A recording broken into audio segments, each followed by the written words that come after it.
direcionada. Essa que entra toda a discussão da parapolítica. Aí você vê casos como esse aqui, onde é que está? Aqui, o súbito interesse da CIA, isso foi revelado recentemente, vamos ver aqui em que ano que foi revelado isso. Para a CIA, o plano astral existe e é potencial arma de parapolítica.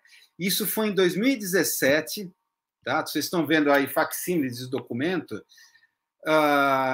que foi anos de batalha judicial de ativistas que processaram a CIA através do Freedom of Information Act, que é a lei, né, de liberdade da informação, e a agência foi obrigada a disponibilizar 800 mil documentos da sua biblioteca virtual, tá, que acabou sendo disponibilizada na internet. Entre 13 milhões de páginas que foram liberadas, esses documentos, há investigações sobre percepção extrasensorial e investigações sobre o plano astral. 2 documentos se destacam, que vocês estão vendo aí, facsímile desses 2 documentos se destacam, que é sobre o resumo das investigações da CIA sobre o plano astral, e um outro texto sobre os perigos que envolvem pesquisas com referências a Aleister Crowley e o ocultismo profano nazi. Os perigos que envolvem as pesquisas envolvendo o plano astral. E as referências aqui, Crowley e o ocultismo profano nazi, como eles se referem.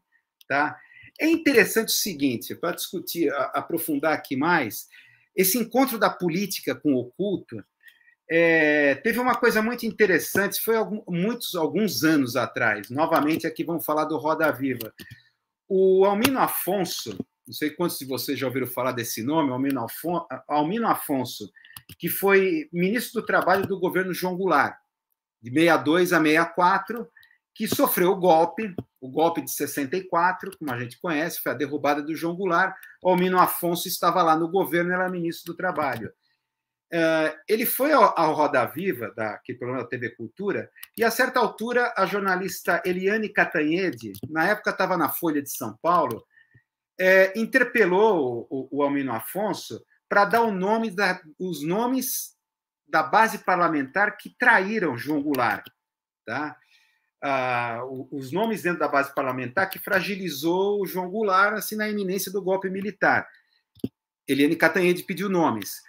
Aí o Almino Afonso se recusou, respondendo da seguinte maneira, de uma maneira críptica, a resposta do Almino Afonso.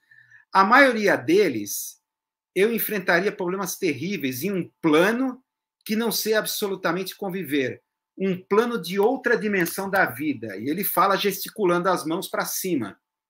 Um plano de uma outra dimensão da vida, as mãos para o alto. É muito complicado e eles quase todos estão mortos. Imagina quantos no conjunto já morreram. Eu sou um dos raríssimos ministros que ainda está vivo. É interessante, eu falo críptica afirmação, porque há um certo temor que dá para perceber aí no Almino Afonso. Quer dizer, eu vou citar nome, e se eles estão lá me esperando, do outro lado, nesse plano maior? É interessante isso, essa declaração do Almino Afonso. Aqui e ali você começa a perceber esses contatos, né, entre uma dimensão oculta e a política, que é uma coisa real, a realpolitik, como se fala, que é uma coisa pragmática, concreta. O que pode ter a ver o oculto com isso? Esses documentos, tá, que foram liberados aqui, que mostrou o interesse da CIA por esse chamado plano astral, é interessante que são 2 documentos. O primeiro, que vocês estão vendo ali, fala da chamada sincronização dos hemisférios cerebrais, ou chamado Gateway Process, desenvolvida por Robert Monroe, de 1915 a 1995, que viveu esse pesquisador, do Instituto Monroe. E as conexões, esse Instituto Monroe, que é privado, e as conexões que ele teve com a CIA. O que ele chama M-Sync, esse Gateway Process, sincronizar a amplitude de frequência dos 2 hemisférios cerebrais para se criar estados alterados de consciência que permita à própria consciência transitar por diversos focos. até chegar ao nível que ele chama de 21, no qual escapamos das restrições de tempo e espaço, indo tanto para o passado quanto para o futuro. Um tipo de... Imagina a CIA levando a sério isso e desenvolvendo. A partir dessas pesquisas, veio a possibilidade de treinar espiões com visão remota, tá? Que, segundo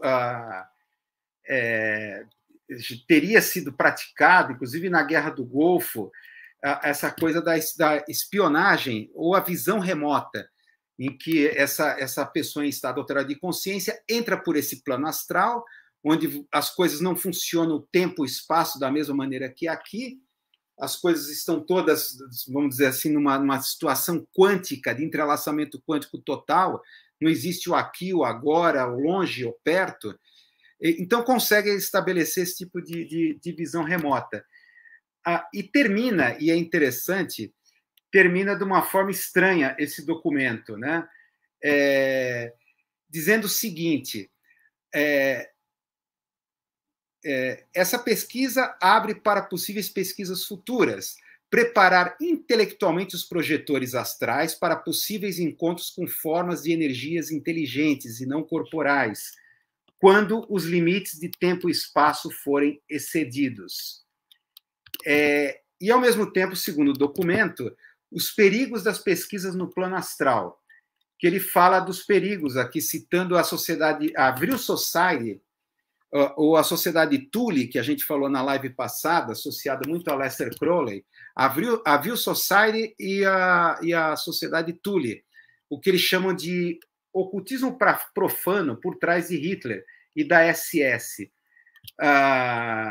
que foi uma tentativa, coloca no documento, de atalho para a busca de um poder de percepção extrasensorial, que resultou em canibalismo social, violência e assassinatos com a ascensão do nazismo, e colocando, por exemplo, os campos de concentração como formas de rituais e sacrifícios humanos, envolvendo esse tipo de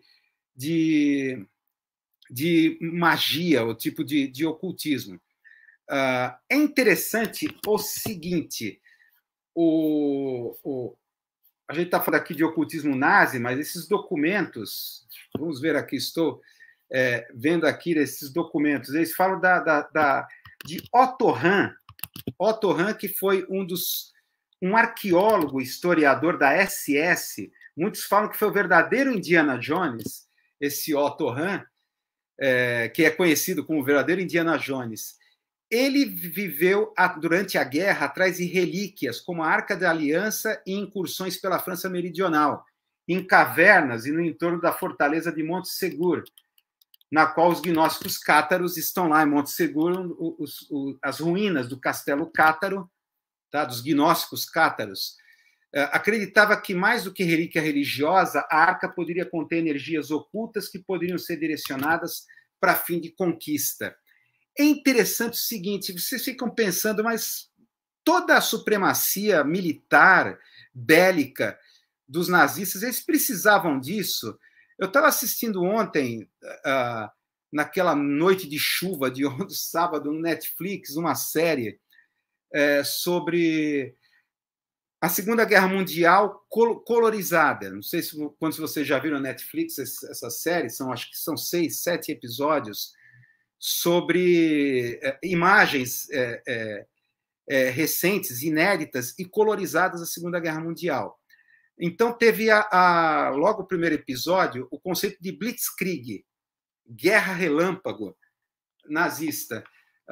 Como eles invadiram os Países Baixos, Bélgica, Holanda, França, muito rápido, deixando os aliados atordoados com a rapidez, envolvendo blindados, Luftwaffe nos céus e tudo mais.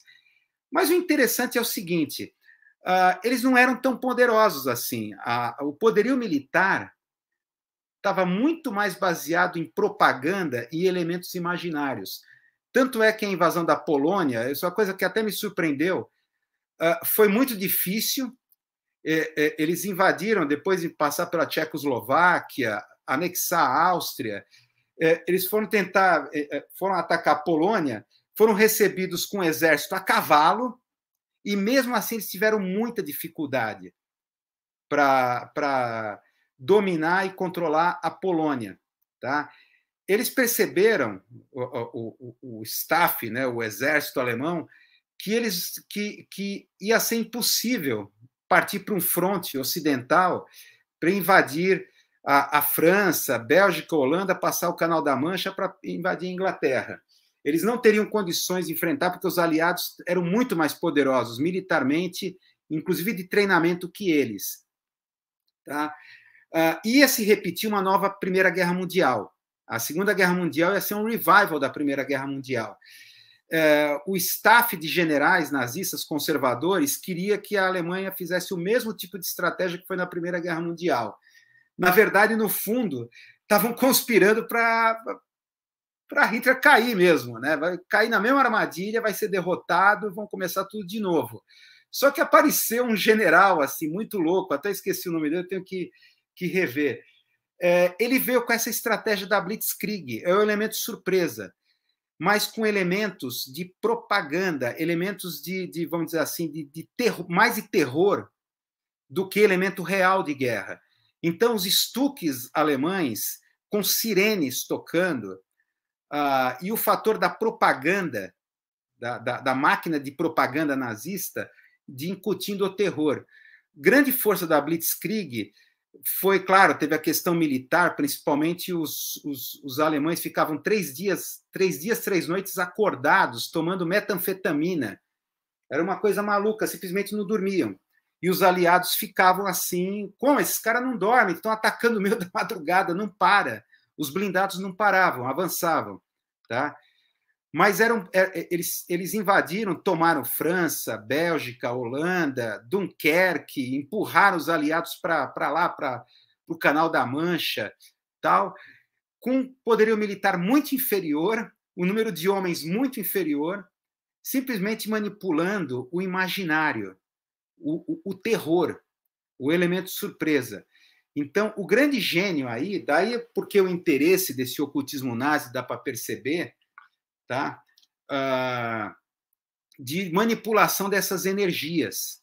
Tá? Entra a questão que a propaganda política, mais do que persuasão por repetição, por elementos simbólicos, semióticos, retóricos, tem mais um elemento aí. Esse elemento de trabalhar com formas energéticas, de formas, pensamentos, algo muito plástico no plano astral que consegue ser feito à distância, que é próprio dos meios de comunicação. Tá? É surpreendente, é um documentário muito bom que acho que comprova, sempre ao pesquisar sobre essa questão do ocultismo nazi, mas por que uma força militar tão esmagadora, poderosa, se interessava tanto por isso? Por que eles precisavam disso? A questão é que eles não eram tão poderosos assim. Quando a guerra começou, os generais conservadores estavam empurrando Hitler para o abismo. No fundo, eles queriam isso mesmo. Empurrar Hitler para o abismo com uma estratégia conservadora, com um exército pouco treinado e com um número inferior ao dos aliados, que montou verdadeira muralha ali entre a fronteira França e Alemanha e tudo mais. E eles conseguiram a partir do terror. Tá? Imagina Stuques dando voos rasantes, mas tocando sirenes. Tá? O grande elemento da guerra é a surpresa, o imaginário e o terror. É claro que depois, mais tarde, os aliados responderam com o Ghost Army, né? Que foi uma estratégia de simulação onde parecia que as tropas eram maiores do que realmente eram. Eles aprenderam esse elemento com os nazistas. Mas aí se percebe, eles estavam procurando algum tipo de energia, algum tipo de força em contato com esse, vamos dizer, com esse plano astral. Aí quando você vê a CIA se interessando seriamente por isso, tá, como esses documentos comprovam, se percebe que eles estão a esse tipo de vamos dizer assim, de interesse em transformar isso como uma ferramenta. É claro que dá aquele efeito efeito, para a gente terminar esse assunto que já está avançando demais, o efeito Fox Mulder, tá? Vocês devem lembrar do Arquivo X, o Fox Mulder, que é o agente especial do Arquivo X, tal, que ele foi convidado para um simpósio de ufólogos, e aí fala, poxa, mas por que a indústria do entretenimento Hollywood faz tanto filme sobre alienígenas, discos voadores, ETs, enquanto o governo nega a existência? Não há uma contradição? Ele fala, não, é justamente para quando você ficar diante de um fato real, você não acreditar, porque você acha que é tudo ficção porque viu no cinema. Esse efeito Fox Mulder que parece que está por trás disso. A gente fica, mas CIA mexendo com o plano astral, levando isso a sério, isso é coisa de Stranger Things, isso é coisa... Aliás, Stranger Things, aquela série se baseia no caso real, que é do Projeto Montauk, que é o Projeto Montauk, que foi uma das variantes dessas experiências que estão nesses documentos aí do interesse da CIA no plano astral, tá? Entrar nesse plano astral, dessa simultaneidade quântica que você tem, desse entrelaçamento, em que seria possível, através de um estado de projeção astral, você viajar tanto para o passado quanto para o futuro, já que você não tem... É muito louco esse papo. Então, o Projeto Montauk, vamos dizer assim, que inadvertidamente, ou vamos dizer assim, o efeito colateral foi a descoberta na viagem no tempo, nesses estados alterados de consciência.